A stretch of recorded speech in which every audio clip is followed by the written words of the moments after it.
नमस्कार प्यारे बच्चों। जैसा आपको पता है कि आज एमपी हाई कोर्ट में जो आपका केस चल रहा है नीट यूजी 2025 को लेकर, उसकी सुनवाई हुई थी। तो उसकी एक अपडेट मैं आपके पास लेकर आया हूं फिलहाल कि वहां पर सुनवाई के दौरान क्या हुआ और क्या उसका फाइनल कंक्लूजन निकल कर आया है। मद्रास हाई कोर्ट से राहत मिल गई है या 6 तारीख को, मतलब कि कल मिल जाएगी फाइनली। अभी उसमें अंदाज़ा लगा है, पर कल मुझे लगता है कि वो मामला क्लियर हो जाएगा। लेकिन इंदौर में जो केस चल रहा है, एमपी हाई कोर्ट में जो केस चल रहा है, वहाँ पर जो आज बहस थी उसमें क्या हुआ, वहाँ जो बच्चों की तरफ से वकील थे, उन्होंने ये कहा कि इसी कोर्स से बच्चे जो है वो नीट के थ्रू ही एमबीबीएस में भी एडमिशन लेते हैं, बीडीएस में भी लेते हैं और अन्य कोर्सेज में भी लेते हैं। तो ये मतलब काफ़ी एक ब्रॉड एग्जाम है और इसमें हम जो है वो किसी भी तरह का यदि कोई दिक्कत आती है तो बच्चे का करियर इफेक्ट होता है, ये उनकी तरफ से कहा गया। जज साहब ने इसमें एनटीए से पूछा ये बात कि वो 7 दिन में या 15 दिन में एग्ज़ाम क्यों नहीं करा पाते या क्यों नहीं करा सकते। तो जो सॉलिसिटर जनरल हैं तुषार मेहता जी, आपको पता ही हुआ, उन्होंने ये कहा कि सर 7 दिन में और 15 दिन में इस तरह का जो एग्ज़ाम कराना है वो पॉसिबल नहीं है। यहाँ पर मतलब साफ डिनाई किया है उन्होंने, साफ मना कर दिया है कि हम इस तरह का एग्ज़ाम जो है वो इतने कम समय में नहीं आयोजित कर सकते। साथ में तुषार मेहता जी ने यह पॉइंट ऐड किया, ये सबसे महत्वपूर्ण पॉइंट था। उनका कहना था कि इंदौर के जितने भी सेंटर हैं वहाँ पर जो है 8,790 बच्चे जो हैं वो बैठे थे और इन 8,790 बच्चों में से ओनली 75 स्टूडेंट्स ऐसे हैं जिन्होंने पिटीशन दायर की है, यानी जिन्होंने 75 स्टूडेंट ऐसे हैं जिन्होंने कि यह कहा है कि हमें दिक्कत आई है। तो तुषार मेहता जी का ये कहना था कि इतने बड़े मास में से केवल 75 बच्चों को ही जो है वो शिकायत आई है। तो उन्होंने इस बात पर पूरा फोर्स दिया कि हम इन 75 बच्चों के लिए बाकी 8,700 जो बच्चे हैं उनका रिजल्ट नहीं रोक सकते। और उन्होंने पूरा जोर इस बात पर दिया कि रिजल्ट जो है वो जल्दी ही जारी कर दिया जाए या रिजल्ट पर जो स्टे है वो हटा दिया जाए। उन्होंने बहुत गुहार लगाई जो है वो जज साहब से कि केवल 75 बच्चों के लिए आप इन सब बच्चों का रिजल्ट ना रोकें। साथ ही में उन्होंने ये अपडेट भी दिया कि हमने जो है वो इनसे वीडियोग्राफी के सारे रिकॉर्ड मांगे और उसमें यह देखा गया कि इन बच्चों को भी दिक्कत आई थी लेकिन टाइमली जो है उनको फैसिलिटी दे दी गई थी। इस तरह का उन्होंने जो है वो अपनी तरफ से कमेंट रखा था कि इन्हें भी टाइमली फैसिलिटी दी गई थी।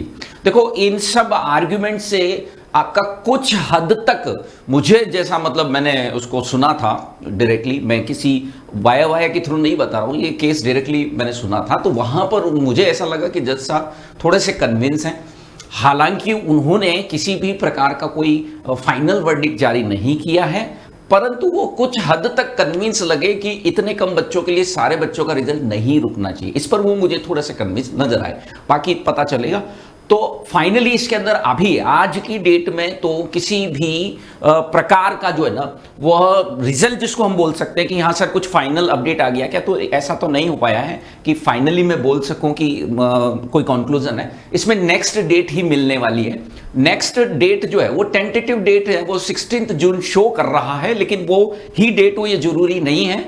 मुझे ऐसा लगता है कि एनटीए की तरफ से प्रयास किया जाएगा कि 14 जून से पहले ये डेट उनको मिल जाए। अभी टेंटेटिव डेट शो कर रहा है, फाइनल डेट कुछ शो ही नहीं कर रहा है, तो होगी क्योंकि उसमें भी लिस्टिंग कुछ तरीका होता होगा कोर्ट का, तो वहां टेंटेटिव डेट है।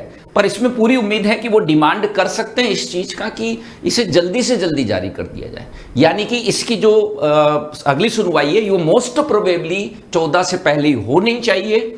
और साथ में ऐसी उम्मीद है कि इस केस में भी कोई बहुत ज्यादा लग नहीं रहा कि स्टूडेंट्स के फेवर में मामला जाएगा, जो भी मतलब अफेक्टेड बच्चे हैं। लगा तो ऐसा ही कि वो इसी मूड में हैं कि एनी हाउ जो है चीजें बिल्कुल क्लीन साबित कर दी जाए। फिर भी देखिए कोर्ट है, यहाँ पर जज साहब का जैसा मानना होता है उसी पर सारा डिसीजन डिपेंड करता है। अब बात यहां से आती है जो आपको चाहिए, मतलब जो आपको सुनना वो ये है कि सर रिजल्ट का क्या होगा।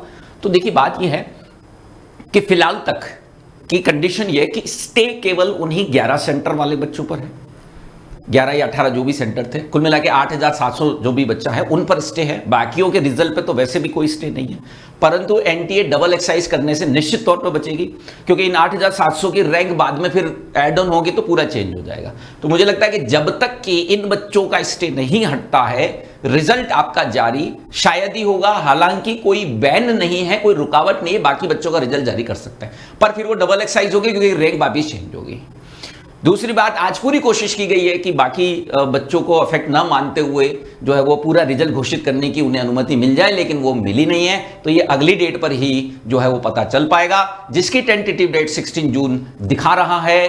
बट मुझे ऐसा लगता है कि वो डेट इनको पहले मिल जाएगी, और देखते हैं क्या डेट मिलता है। यदि 16 जून को ही होता है तो लगता नहीं है कि 16 जून तक रिजल्ट आएगा, बिकॉज वो वेट करेंगे।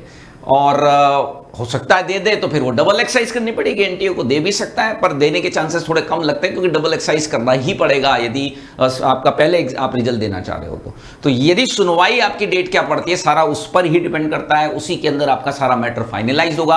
आज का समरी मैं बता रहा हूं कि आज पूरे जोर देकर यह कहा गया कि मात्र 75 स्टूडेंट ही को दिक्कत आई थी, उन्होंने पिटीशन दायर किया है, और उनकी भी वीडियोग्राफी के थ्रू यह देख लिया गया है कि उनको फैसिलिटी दे दी गई थी। और कुछ हद तक जज साहब उससे कन्विंस भी लग रहे थे, लेकिन पूरी तरह से कन्विंस नहीं हुए, इसलिए आज कोई फैसला नहीं आया। तो आपको अगली डेट का इंतजार करना पड़ेगा। लेट्स होप कि रिजल्ट टाइम पर आ जाए, एंड साथ में ये भी कि किसी भी बच्चे के साथ इनजस्टिस ना हो, हम भी यही मानते हैं। एक पॉइंट पे तो उन्होंने कहा भी कि आप 7 या 15 दिन में एग्जाम क्यों नहीं करा सकते, उसको स्पष्ट रूप से ने कहा तुषार मेहता जी ने कि इतना बड़ा एग्जाम है, ये इस तरह से ऑर्गेनाइज नहीं कराया जा सकता। तो अब देखते हैं जज साहब इससे कितने संतुष्ट होते हैं, अगली सुनवाई की डेट क्या पड़ती है। उम्मीद करते हैं आपका रिजल्ट समय पर आएगा। जो भी ऑथेंटिक अपडेट होगी वो मैं आप तक लेकर आऊंगा।